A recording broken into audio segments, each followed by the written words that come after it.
Благодарам. Почитувана македонска јавност, почитувани медиуми и колеги.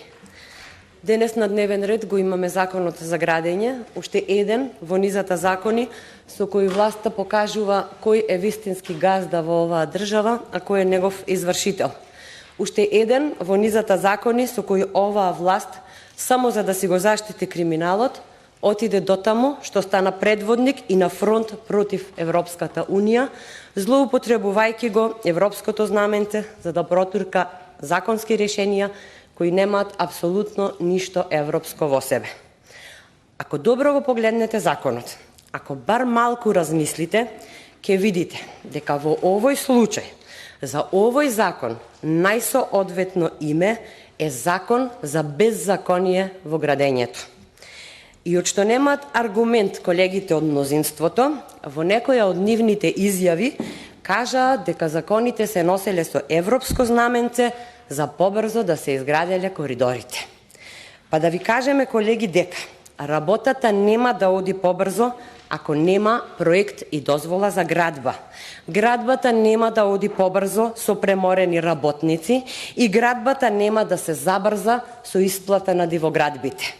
Ниту вие до Европа, ниту вие до закони, само и единствено до криминал и до провизии вие. Го газите собранието, ја уривате демократијата и оставате можност ова да биде многу лоша пракса и во иднина. Или па, може би за ден-два, ќе ги избришете архивите од собранискиот сајт, како што тоа веќе го сторивте, па ќе биде како ништо да не се случувало овде, како никој да не се бунел против овие криминални сделки што ги правите, ќе ги елиминирате ли сите докази? Ете и тоа го доживеавме овде. За коридорите, за кои по се испоставува дека ќе чинат многу повеќе од 1,3 милиарди евра, нема да важат одредбите од Законот за урбанистичко планирање и Законот за градење, па ќе можат да се градат објекти дури и без основен проект. Колеги, кога ќе одите меѓу луѓето, да им кажете и да им објасните како тоа за обичниот граѓанин кој сака една гаражичка да си изгради или една собичка да си припушти, му барате едно чудо документи, од идеен проект, па урбанистички планови, елаборати, преку одобрение од УНЕСКО во Охрид, например, согласност од Рамсарска комисија, проценка на влијание на регулативата врз животната средина, па дали гаражичката влегува во опфат на национален парк и да не продолжувам, а власта ќе гради автопатишта без ништо, на ќоро. Ферли е тоа, колеги? За една гаражичка треба да ви доставиме цела скица како ќе изгледа, од каде ќе биде влезот, колку ќе биде висока, широка, па дали ќе му пречи на соседот, а вашиве објекти на кои имате потполно дискреционо право да им доделите титула стратешки објект, можат веднаш да почнат да се градат затоа што за нив нема потреба од одобрение. Овие ваши стратешки објекти не треба да поминуваат низ никакви филтри. Доволна им била само титулата која ќе им ја круниса Артан Груби, затоа што така му се може и ќе му ја потпише Димитар Ковачевски за кејф на истиот Артан Груби.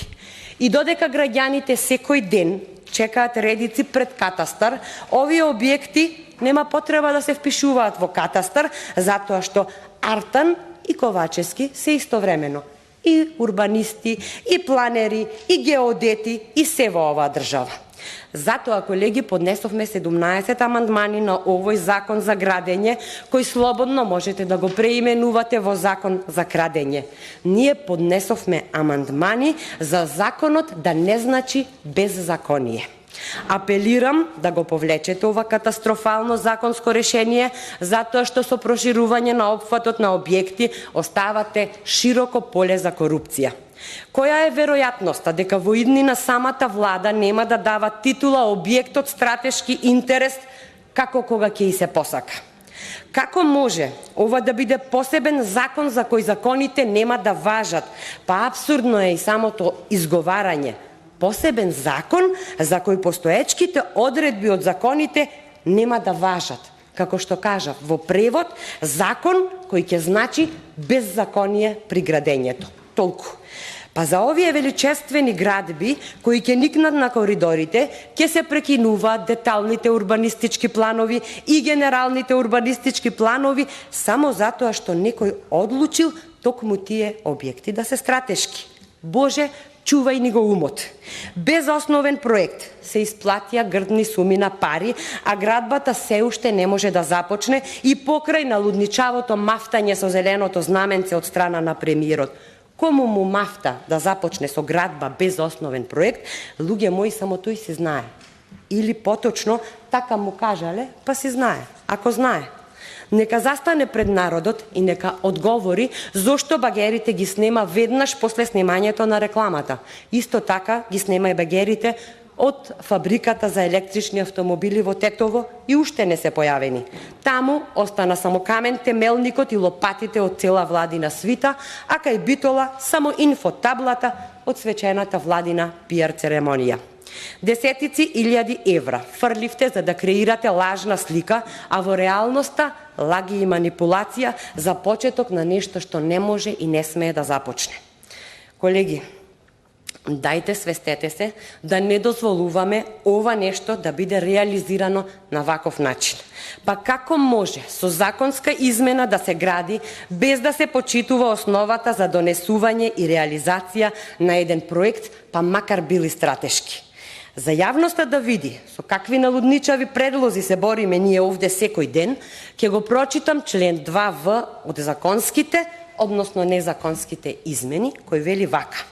За овие градби се предвидува да не се спроведува редовната постапка за изградба на градбите предвидени со Законот за градење и во тој контекст се исклучува примената на одредбите кои се однесуваат на постапките за одобрување на идеен проект, за издавање на одобрение за градење, за измени во текот на изградбата, за промена на инвеститор, за издавање на одобрение за подготвителни работи, за прибележување и предбележување на градбата во јавната книга на недвижности, за рокот за изградба, за реконструкција, за формирање на одлагалиште на земјиште, за дислокација на далновод, трафостаница, нафтовод, продуктовод, магистрален гасовод, магистрален топловод, согласно член 78б од овој закон и за издавање на решение за градбите од член 73 на овој закон. Значи, за овие градби ништо нема да важи.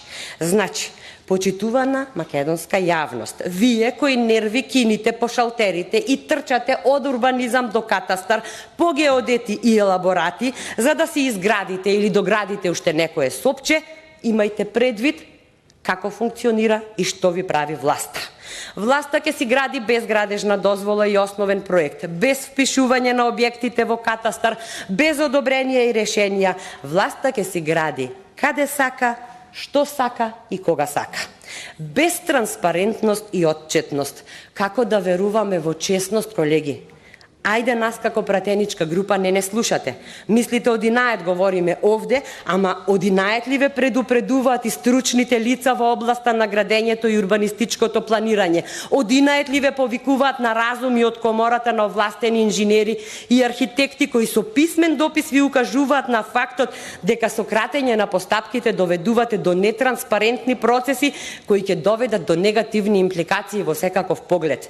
Милион пати го слушнавме изразот национален и стратешки интерес и знаеме што точно тоа значи, но не ни е јасно зошто свесно го рушите имиџот на Македонија како аспирант за членство во Европската Унија. Пред некој ден председателот на оваа комисија за секакви освен европски прашања беше во Шведска на конференцијата на председатели на парламентарните комисии за европски прашања на земјите членки на Европската Унија. Живо ме интересира дали им кажа што се случува на комисијава која што тој ја води и дали воопшто најде барем уште еден председател на било која парламентарна комисија кој прави нешто слично на ова што тој го прави овде. На овој начин ли сте двигател на европските реформи, колеги? Европа ли ви рече да ставате знаменце на закониве? Не, колеги, напротив. Европа ве укори и тоа ќе си го видите во следниот извештај од Европската комисија. Памтете ми го зборот. Наближува денот, ќе одговарате за се. Ќе ве снема од политичката сцена и не ние, Сами си се збришавте со ова што им го правите на граѓаните и на државата. Ви благодарам.